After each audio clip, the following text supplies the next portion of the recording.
पिछला क्लास में हम लोग एलसीएम और एचसीएफ के बारे में जो बेसिक बात होता है उस पर चर्चा किए थे और बहुत आराम से हम बताए थे और हम बोले थे कि आगे सवाल भी देखेंगे। ढेर सारा सवाल है डिफरेंट टाइप का जिस पे हम गौर करेंगे।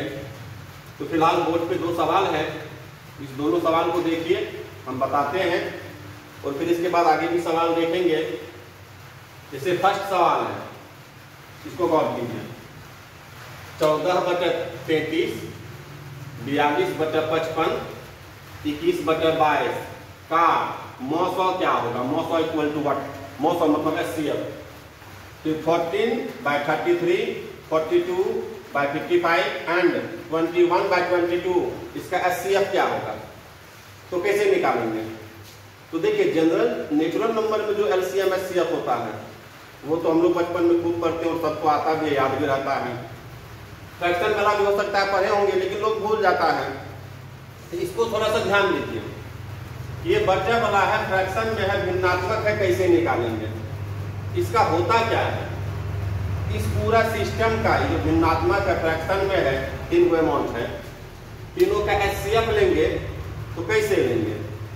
इसका रूल क्या है, सिस्टम क्या है कि तीनों का जब एचसीएफ लेंगे तो ऊपर वाले का एचसीएफ, जैसे 14, 42, 21 का एचसीएफ मतलब मौसौ, और नीचे में जस्ट उसका उल्टा काम करते हैं, रिवर्स, 22 का एलसीएम। यही इसका सिस्टम है, गौर कीजिए। अगर फ्रैक्शन में है, पूरा सिस्टम का हमको मौसौ लेना है तो ऊपर वाले का मौसौ और नीचे में जस्ट उल्टा काम करेंगे, लौसौ। ऊपर वाले से मतलब हुआ अंश और हर, जो मान लीजिए हमारे बिहार बोर्ड के होंगे वो अंश, जैसे इसमें अंश क्या है 14, हर क्या है 33। इसी तरह से या जो सीबीएसई बोर्ड में पढ़ते हैं वो नोमिनेटर और डिनोमिनेटर बोलते हैं, ठीक ना। आप नोमिनेटर डिनोमिनेटर बोलिए कि अंश और हर बोलिए, एक ही मतलब बनता है। मेरी भाषा में जहां तक बात, अगर मेरी भाषा में बात कीजिए तो हम कहते हैं ऊपर वाला एंड नीचे वाला। तो पूरा सिस्टम का हमको मौसौ लेना है, ऊपर वाले का मौसौ, नीचे में जस्ट उल्टा काम करेंगे, लौसौ। यदि पूरा सिस्टम का हमको लौसौ लेना होता तो ऊपर वाले का लौसौ और नीचे वाले का मौसौ, यानी कि इस पूरा सिस्टम का जो भी लेना है पहले वही काम करेंगे। तो पहले कौन आएगा? ऊपर में ही ना, ऊपर में वही काम करेंगे और नीचे में जस्ट उल्टा करेंगे। समझ गए? अगर लौसौ लेना होता है इसका, ऊपर वाले का लौसौ, नीचे में मौसौ। लेकिन इस पर्टिकुलर में जो सवाल है इसमें हमको मौसौ लेना है, इसलिए हम ऊपर वाले का मौसौ, नीचे वाले का लौसौ। अब देखिए 14, 42 और 21 का एचसीएफ मतलब मौसौ 7। ऐसे भी एचसीएफ का मतलब होता है हाईएस्ट कॉमन फैक्टर, जो कॉमन है वही उसका एचसीएफ होता है। तो 14, 42 एंड 21, 14, 42 और 21, इसमें कॉमन होगा 7, इसलिए एचसीएफ हो गया 7। और नीचे में 33, 55 और 22, इसका एलसीएम लीजिएगा, जैसे आप ऐसे लेते होंगे बचपन में, तो वो होता है 330। तो इस क्वेश्चन का आंसर हो जाएगा हमारा 7/330। इस ढंग से इसको हम बना सकते हैं, बिल्कुल सिंपल है। अब यही को देखिए, ये तो हो गया फ्रैक्शन में, कभी कभी पॉइंट में भी देता है, दशमलव में, तब उसका फिर सोचते कि इसको कैसे बनाए। अरे भाई वो भी सेम है, पॉइंट उड़ा दीजिए, फ्रैक्शन में ट्रांसफर कर दीजिए, उसका फिर जो होता है एलसीएम एचसीएफ निकाल के फिर पॉइंट में ट्रांसफर कर दीजिए। सिंपल सा फंडा है, ऐसा नहीं कि पॉइंट वाले का अलग नियम है। तो ये एक आसान सवाल है जो हम बताने का प्रयास किए, तो इसको, इस सवाल का जवाब आपका ये हो गया। अब आइए इधर थोड़ा, ये 2 नंबर देखते हैं। दो संख्याओं के मौसौ तथा लौसौ क्रमशः 8 तथा 48 है। यदि इनमें से एक संख्या 24 हो तो दूसरी संख्या क्या होगी? सिंपल सवाल है कि दो संख्याओं के मौसौ तथा लौसौ क्रमशः 8 और 48 है, यानी मौसौ हुआ 8, लौसौ हुआ 48, 48। यदि इनमें से एक संख्या 24 हो, एक संख्या दिया है 24, तो दूसरी संख्या क्या होगी? तो कल जो हम बताए थे, हम यह आपको बोले कि कल जितना बात बताया उतना पे ही सवाल, उससे एक्स्ट्रा हम कुछ नहीं बोलेंगे। तो कल हम एक फॉर्मूला लिखाए था, एक ही फॉर्मूला लिखाए थे। वो क्या था कि पहली संख्या गुना दूसरी संख्या बराबर 900 गुना 900 लिखाए थे। ठीक, तो देखिए सूत्र क्या था, पहली संख्या क्या है 24, पहली संख्या गुना दूसरी संख्या, तो दूसरी संख्या नहीं पता है, x है, दूसरी संख्या x है, तो पहली संख्या गुना दूसरी संख्या बराबर 900 जो 8 है गुना 900 जो 48 है। बस हो गया, इसको सॉल्व कीजिए। अब 24 से ये जाएगा 2 बार में, तो देखिए x का वैल्यू क्या होगा 8 इंटू 2 मतलब 16। इस क्वेश्चन का जवाब हो गया हमारा 16। तो इस ढंग से हम इसको भी सॉल्व कर सकते हैं। तो इस सब ढंग का सवाल रहता है, थोड़ा गौर किया कीजिए, सिंपल ही है। चलिए बोर्ड पे फिर 2 सवाल है, इसको भी हम लोग बारी बारी से देख लेते हैं।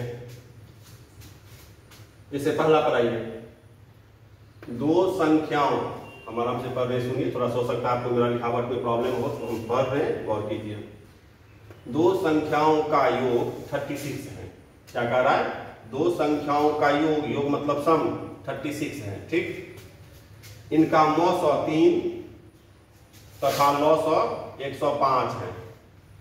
इन संख्याओं के व्युत्क्रमों का योग क्या होगा। व्युत्क्रम समझते हैं, व्युत्क्रम का मतलब होता है रेसिप्रोकल, रेसिप्रोकल कहते हैं उसको इंग्लिश में, रेसिप्रोकल।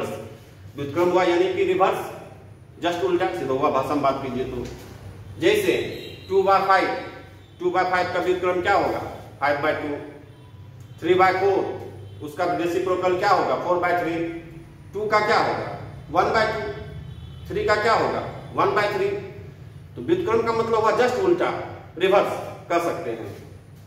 यहां आइए क्वेश्चन पे कि 2 संख्याओं का योग है 36, 900 है 3, 900 है 105। इन संख्याओं के व्युत्क्रमों का योग क्या होगा। अब संख्या क्या है ये तो हमको पता है नहीं, तो देखिए हम कैसे बनाते हैं। संख्या मान लीजिए हमारा x एंड y, यानी कि एक संख्या हमारा x है और दूसरा संख्या हमारा y हम मान लेंगे। तो क्वेश्चन कहता है इन संख्याओं के व्युत्क्रमों का योग, लिखा है ना, तो x का व्युत्क्रम क्या होगा 1/x, y का व्युत्क्रम क्या होगा 1/y। इसका योग अगर कथांतर को माइनस लिखते, इसको चेक कीजिए, एलसीएम होगा xy, ऊपर में क्या आ जाएगा y प्लस x। ये सबसे डरिए मत, देखिए मैथमेटिक्स में होता क्या है, जैसे आ जाता है x y a b c d, तो स्टूडेंट लगता है क्या करेंगे, नहीं, तो ये सब चीज आसान है, ये सबसे डरिए नहीं। जैसे y प्लस x ही रहेगा, इसको y x नहीं लिख देंगे, कुछ लोग लिख देता है, क्योंकि होता है स्टूडेंट सब बहुत भांति भांति के डिफरेंट टाइप के स्टूडेंट सब हैं। हम किसी समय इंटरमीडिएट को भी पढ़ाते थे, तो देखिए करता क्या था बच्चा लोग सब, जैसे हम कभी लिखते थे sine theta by cos theta, तो थीटा थीटा कटा देता था, हमको समझ में ही नहीं आता था भाई उसको क्या बोले क्या करें। और मैट्रिक फर्स्ट डिवीजन नहीं कि sine theta by cos theta, theta theta कटा दिया। अब बताइए कोई लिखा 1 प्लस एक्स बाय एक्स, ये एक्स एक्स कटा देता था, बताइए सब कहाँ का नियम है। तो ये सब गलती नहीं करना है, ठीक है ना, ये सब बच करना कीजिएगा तो बड़ा समस्या है, ठीक ना। और ये सब चीज हम नहीं पढ़ाएंगे, क्योंकि हम कंपटीशन को पढ़ा रहे हैं, अपना लेवल हमेशा ध्यान में रखिए। हम एलकेजी यूकेजी बच्चे को नहीं पढ़ा रहे हैं, ठीक ना। तो ये सब चीज ऐसा सब गलती नहीं करना है। यहाँ आइए, ये y प्लस एक्स बटे एक्स वाई हुआ। अब देखिए x और y क्या है, हमारा संख्या है, x और y क्या है संख्या है। तो यहाँ क्या आया y प्लस एक्स मतलब संख्या का योग, x और y हमारा संख्या है, यहाँ आया y प्लस एक्स मतलब क्या संख्या का योग, और संख्या का योग है 36, यहाँ लिख दीजिए 36। नीचे में क्या आया x इंटू वाई मतलब संख्या का गुणनफल। तो फिर फॉर्मूला लाइए दिमाग में, संख्या का गुणनफल बराबर क्या होता है 900 गुना 900। कल पढ़े ना, देखिए एक सवाल बनाए उस पर आधारित, x इंटू वाई है तो संख्या का गुणनफल, तो संख्या का गुणनफल बराबर 900 गुना 900 अकॉर्डिंग टू फॉर्मूला। तो 900 कितना है 3, 900 कितना है 105। तो संख्या का गुणनफल बराबर 900 गुना 900 105 है ना जी। इसको कटा दीजिए, 3 से जाएगा ये 12 बार में, फिर 3 से 4 बार में, फिर 3 तिया 9, 3 पचे 15, यानी 4/35। ये हो गया आपका जवाब इस क्वेश्चन का। तो देखिए कितना आसान है, नहीं एकदम बेसिक चीज है। ऐसा नहीं है कि बहुत ज्यादा दिमाग लगाना है, कोई ट्रिकी फॉर्मूला वगैरह का यूज करना, ऐसा कुछ नहीं है, सिंपल चीज है। आप इसको देख सकते हैं, बिल्कुल समस्या नहीं होना चाहिए। चलिए इसके बाद जो फिर हम लोग के पास सवाल है उस पर फोकस करते हैं। देखिए एकदम अच्छा सवाल सब आएगा धीरे धीरे।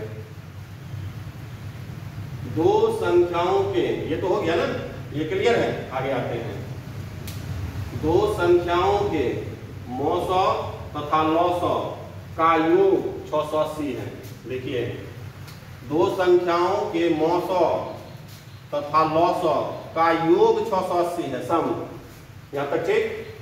यदि लौसौ मौसौ का 84 गुना हो, एक रिलेशन दिया है, क्या रिलेशन दिया है कि लौसौ मौसौ का 84 गुना है, 84 टाइम्स, तथा एक संख्या 56 हो तो दूसरी संख्या क्या होगी। स्पष्ट है सवाल। सवाल क्या है कि दो संख्याओं के मौसौ तथा लौसौ का योग 680 है। यदि लौसौ मौसौ का 84 गुना हो तथा एक संख्या 56 हो तो दूसरी संख्या क्या होगी। सवाल समझ में क्या बोल रहा है, तो कैसे बनाएंगे, तो ध्यान दीजिए। इस रिलेशन को पकड़िए कि लौसौ मौसौ का 84 गुना है, नहीं तो देखिए लौसौ मौसौ, लौसौ मौसौ का 84 गुना है। आपका क्वेश्चन का आराम नहीं कर रहे हैं, तो मौसौ हमारा x है, तो ये क्या होगा 84x होगा ना। लौसौ मौसौ का 84 गुना है, तो मौसौ हुआ x, तो लौसौ 84x।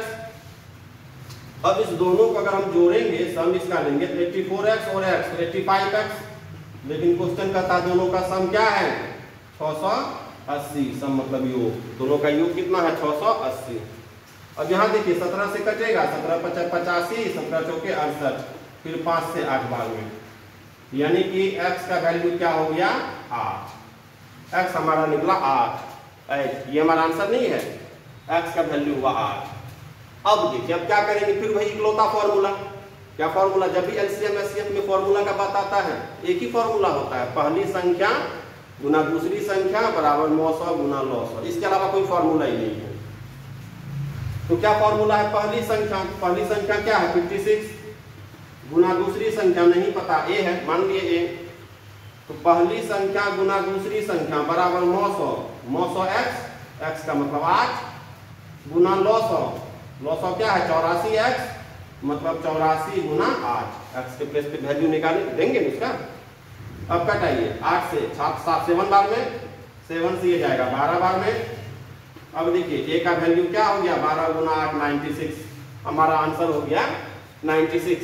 यह भी देखिए कितना सिंपल है, नहीं तो इस ढंग से इसको भी हम बना सकते हैं। एक चीज देखिए ध्यान देने लायक बात है, सवाल आप भी बनाते हैं, क्योंकि मान लीजिए आप स्टूडेंट, आप भी सवाल बनाते हैं, हम पढ़ा रहे हैं आप लोग को, हम भी सवाल बनाते हैं, लेकिन आपके बनाने में और मेरे बनाने में फर्क है, डिफरेंसेस है। वो डिफरेंसेस क्या है, तो सबसे बड़ा डिफरेंसेस है कैलकुलेशन का। कैलकुलेशन को इम्प्रूव कीजिए, रास्ता सही कीजिए। जैसे यहीं पे क्या करता है स्टूडेंट सब हम बताते हैं, हम लिखे 984x, यहाँ सीधा काम किए। अब वो x का मान 8 निकाला, तो 984 गुना 8 करके देखेगा कि 8 चौके 32, फिर 80 64 कितना होता है, तो वहीं पे आपका समय लग जाता है। उसको न देखिए, एकदम सीधा हाईवे पे चलिए। नहीं अब देखिए कुछ लोग आदत होता है, जैसे पहले अभी हम जब रहते थे लॉज में, जब हम सही चौक पे उतरते थे स्टूडेंट लाइफ में, ऑनर्स वगैरह पीरियड में, तो सामान रहता था घर से लेकर आते थे, तो रिक्शा पर जब बैठते थे तो रिक्शा वाला कभी भी मेन रोड से नहीं जाता था, और हमेशा गली से, वो गलिया से निकल। अभी तक भी इतना दिन से हम रह रहे हैं कटिहार में, अभी तक वो गलिया हमको समझ में नहीं आता है, कभी वो गलिया से कभी वो गलिया से, और जहां लगना था आधा घंटा वहां लगाता था 1 घंटा। अब क्यों, अब देखिए गली तो छोटा होता है, उधर से एक रिक्शा आया, इधर से भी एक रिक्शा आया, 2 बाइक आया, बस जाम, तुरंत जाम। अब वहां जो है ना क्या कहते हैं, भजन कीजिए आप 10 मिनट 20 मिनट बैठ के। वही अगर मेन रोड से जाएगा, हो सकता है थोड़ा सा दूरी हो गलिया के बनस्पत, लेकिन तुरंत पहुंच जाता है लोग मंजिल पे। इसलिए मेन रोड से जाने का प्रयास कीजिए। गलिया वाला रोड मत पकड़िए। गलिया वाला रोड किसके लिए? पैदल यात्री के लिए। आपको पैदल नहीं चलना है, पैदल बहुत समय लगता है, आपको एकदम पिकअप में जाना है, ठीक ना। इसलिए इस ढंग से सवाल को बनाइए, फिर कहीं किंतु परंतु वाला बात नहीं होगा। इसको गौर कीजिए। हम फिर आगे क्वेश्चन कुछ देखते हैं।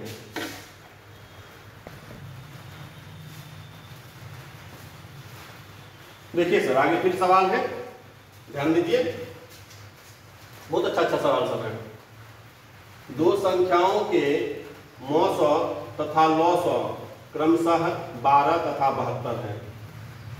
क्या कहता है कि दो संख्याओं के मौसौ तथा लौसौ, मौसौ तथा लौसौ क्रमशः 12 तथा 72 है। नहीं, यदि इन संख्याओं का योग 60 हो तो छोटी संख्या क्या है? छोटी संख्या नहीं, 4 ऑप्शन है हमारे पास, ठीक है। तो चर्चा करते हैं हम लोग। अब देखिए, दो संख्या है ना, क्वेश्चन समझ लीजिए। दो संख्या है, दोनों संख्या का मौसौ 12 है। देखिए, पहले भी कुछ लोगों को हो सकता है दिक्कत हो, तो हम पहले भी चर्चा किए हैं कि मौसौ का मतलब हुआ आपका HCF और लौसौ का मतलब हुआ आपका LCM, ठीक ना। कुछ लोगों को होता है दिक्कत, तो हम इसलिए लिख दिए। पहले भी इसे बोले हैं, क्योंकि हम कोई भी चीज बाय स्टेप भी आगे बढ़ते हैं, ऐसा नहीं सीधे सवाल का आगे। इससे पहले वाला क्लास में हम बहुत ज्यादा प्रयास किए थे समझाने का। उसको अगर अच्छा से वीडियो देखे होंगे तो हमको नहीं लगता किंतु परंतु होगा। अब जो नहीं देखे होंगे तुमको दिक्कत तो होगा नहीं। तो देखिए,